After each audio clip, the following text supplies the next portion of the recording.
மேரேஜ்ல இந்த 5C என்னன்னு தெரியாம தான் திரும்ப திரும்ப ஒரே மாதிரி சண்டை வந்துகிட்டு இருக்கு.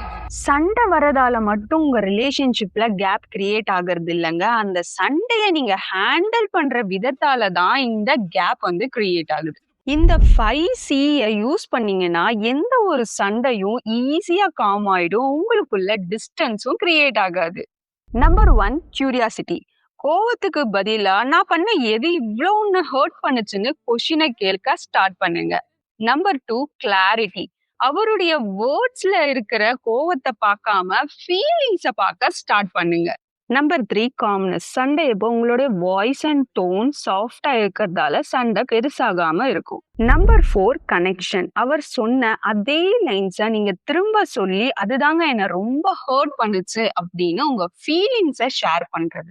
Number 5 commitment. அந்த பிரச்சனையில இருந்து எஸ்கேப் ஆகி போகிறதுக்கு ட்ரை பண்ணாம அதுக்கான சொல்யூஷனை அங்கிருந்தே கண்டுபிடிக்க ட்ரை பண்ணுங்க. இந்த 5Cல எந்த சி மிஸ் ஆனாலும் திரும்ப திரும்ப ஒரே சண்டையே உங்க ரிலேஷன்ஷிப்ல வந்துகிட்டு இருக்கும்.